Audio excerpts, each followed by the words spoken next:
নমস্কার, আমি ঋতুপর্ণা। চলুন শুরু করি আজকের নতুন ও মজাদার রেসিপি। আজকের রেসিপি পনির হরিয়ালি। আজকে আমি 600 গ্রাম পনির নিয়েছি। পনিরটাকে আমি কিউব করে কেটে নেব। 600 গ্রাম পনিরকে আমি কিউব করে কেটে নিচ্ছি। এবার একটি কড়াতে অল্প পরিমাণ জল দিয়ে পেঁয়াজ টুকরোগুলোকে সেদ্ধ করে নেব। কেটে রাখা পনির কিউবগুলোতে পরিমাণ মতো লবণ ও গোলমরিচের গুঁড়ো দিয়ে মাখিয়ে নেব।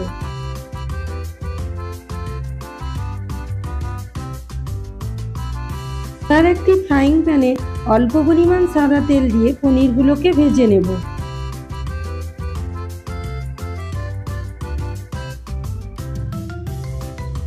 পনিরগুলোকে হালকা ভেজে আলাদা বাটিতে তুলে রাখবো।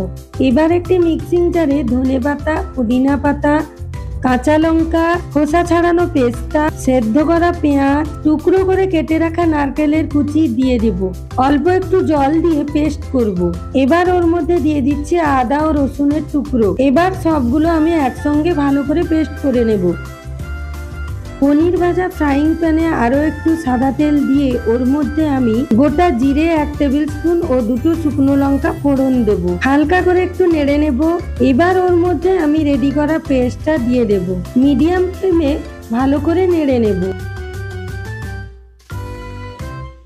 যেহেতু পনির হরিয়ালি তাই জন্য কালারটা সবুজ সবুজই হয়েছে। মশলাটা হালকা ভাজা ভাজা হয়ে এলে ওর মধ্যে আমি 1/2 টেবিল স্পুন ধনে গুঁড়ো, 1 টেবিল স্পুন মরিচের গুঁড়ো দিয়ে দিচ্ছি। ভালো করে নেড়ে মিশিয়ে নেব। ওর মধ্যে আমি মশলা ধোয়া জল অল্প দিয়ে দিচ্ছি। ভালো করে নেড়ে নিচ্ছি। মশলাটা তেল ছাড়া হয়ে এলে ওর মধ্যে আমি পরিমাণ মতো লবণ ও চিনি দিয়ে দিচ্ছি। ভালো করে নেড়ে নিয়ে পরিমাণ মতো জল দিয়ে দিচ্ছি।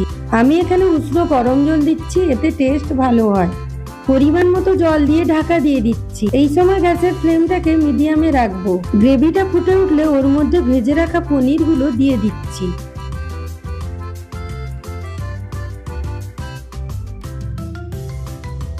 অল্প একটু গরম মশলার গুঁড়ো ছড়িয়ে দিচ্ছি। ভালো করে নেড়ে মিশিয়ে নেব। 10 মিনিট ঢাকা দিয়ে দেব। রেডি আমার পনির হরিয়ালি। নামানোর ঠিক আগে আগে কাসুরি মেথি পাতা গুঁড়ো করে ছড়িয়ে দিচ্ছি। 1/2 কাপ পরিমাণ দুধ দিয়ে দিচ্ছি, এতে টেস্ট খুব ভালো আসে। বদলে ফ্রেশ ক্রিমও দিতে পারেন। অল্প একটু বাটার দিয়ে দিচ্ছি। রেডি আমার পনির হরিয়ালি।